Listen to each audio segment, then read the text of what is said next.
Sarah, do you ever use Alexa or Hey Google? Well, Alexa. Alexa. So I wonder Yeah. what it would be called if you were to speak to an Irish language Alexa. That's what I would want to know. A war Alexi. team. Pager. You could be talking, you see, soon to a chatbot as Gaeilge, as two government departments or agencies and Údarás na Gaeltachta are starting a tender process to develop an AI tool in our native language. Tomás O'Sheacháin is Príomh-Éimeanach, or Chief Executive of Údarás na Gaeltachta, agus sé sé lumanis fáiltriú Tomás chuige glór. Gur míle mágad a Cormac. Tá sé seo an nuacht, tá sé on jazz freshen on Herbert Eckall. But what are we talking about here when we say AI as Gaeilge?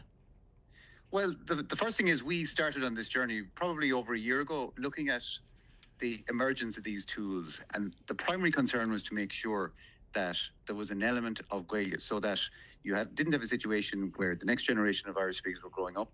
As we all know, the teenagers spend a lot of time on their phone. That to ensure that these tools were available in Irish.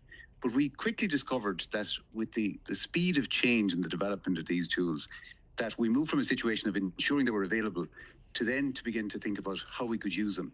So there are text-based services currently available in AI.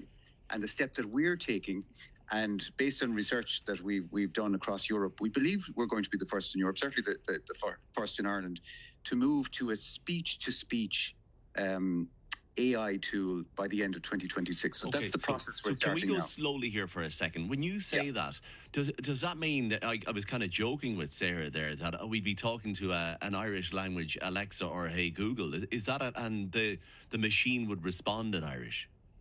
Yes, so that you would be able to have a conversation. So everything from one of the things that prompted us to look at this was people saying, there's incredible goodwill and positivity towards the language. And people saying, I just feel nervous when I have to, speak to other people and I'm not sure that will I have enough or whatever. I'd love to be able to just talk to somebody in the car. So that was one of the use cases we looked at, to say, well, you could talk to your phone. So that this generative AI, which they talk about, can create responses. Drawing on different data sources can create responses. So that's one element.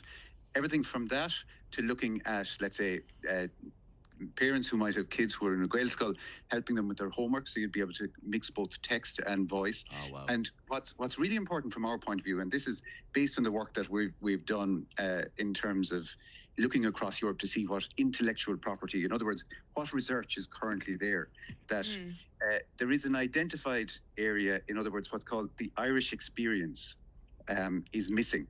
So that means that, this deeper sense of the language hasn't been caught anywhere. And what that would mean in practice is things like people talk about different conuncy or dialects.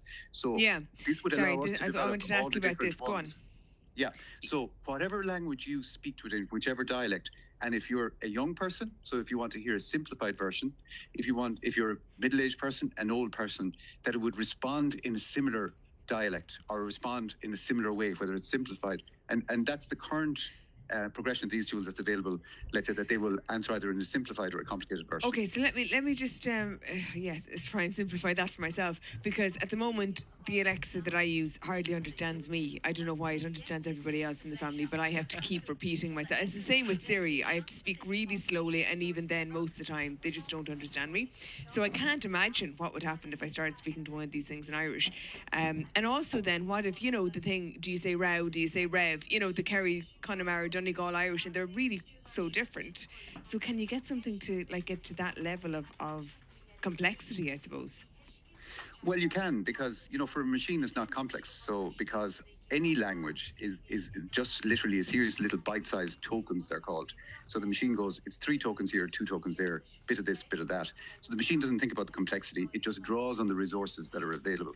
So that's the work that we're going to do. So there are lots of resources out there. And even in terms of the Irish language, it's called a low resource language. So there isn't a huge amount, but there's enough to get started. So we're going to do the work with that to begin to add to that. So to capture voices as part of this process, to begin to help with that. Now, it is a complex process. So if you kind of follow it step by step, it has to, if I'm talking into a phone in a room that's quiet, but if it's noisy, it'll say, I can't make out what's being said. So there's a bit of work around that. Then it has to be translated into text query, then it's sent to the whatever data is available. It gets the text query back, and then it produces the voice out of that. Okay, yeah, So and depending they on the do conditions, learn. Yeah. yes. Any name for it? So what we're working on at the moment is we have a couple of names that we've had internally, but the single biggest change we've made is AI is Gaeilge, it's ArdIntleacht Herga, which isn't something that's commonly used. So what we were really conscious of is that, this is really important from our point of view to begin. It's almost counterintuitive in some people's minds that you would have something that's at the cutting edge of technology that's using the Irish language. Now, it's not for those of us that work in the area because, we're obviously using the latest technology in every context. So we said, how could we find something that would align with what's currently in use? So we've come up with ArdIntleacht Gaeilge, which means like higher mind. And to use that it means that we can continue to use AI as an acronym, but it also means that it will be more user-friendly, so that when you say AI na Gaeilge, it's correct and it has meaning. Okay. Rather than trying to get people to say yes na Gaeilge. And AI, everybody understands. Do you know what? This is absolutely fascinating, the development of technology, because I know people who use the text-based exchange to practice their French, for example. And I know people who have learned Irish by listening to Orna G, Radio na Gaeilge. But what you're proposing here, Tomas, is a level of interactivity between the person practicing and the machine. And all I can think of is all the people, the parents who send their kids to a Gael school who mightn't have Irish themselves and are worried about their ability to help their kids. So this is a real game changer. But two big questions though. Yes. When will we have it and how much will it cost?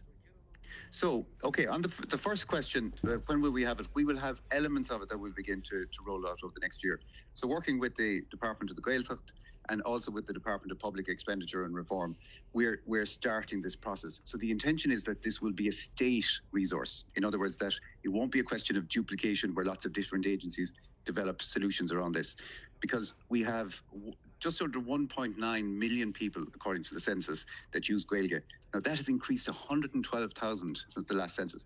So there is a user group there that are currently not being served by any public service. So that's the first intention, so to improve the public services. The second thing is around employment and enterprise, because as you've spoken, part of our role in Údarás na Gaeilge is developing employment, but it's to ensure that this employment is then working as Gaeilge, and also will it allow us to develop international opportunities in other countries. And then finally, and the most important bit, and I think this is where, when you look at those issues in context, the indicative cost that we've put on this in terms of the tender, and we'll know more at the end of the year when we get the responses back, is €1 million. And the reason we're doing that is, over the course of the next 3 months, we're going out to the market and we're saying, this is what we want to build. How will it work? So it could be one of two things. It might be a case where somebody comes back and says, well, actually, we've pretty much built that already, and they charge it as software as a service. So then it'll be a relatively low cost that we'd be able to use. Okay. If they need development work, then in other words, we'll be creating something new. It will cost more, but then we'll own the intellectual property around it. And then, as has happened in Scotland, you will find that, let's say, the public service would get free use of that forever.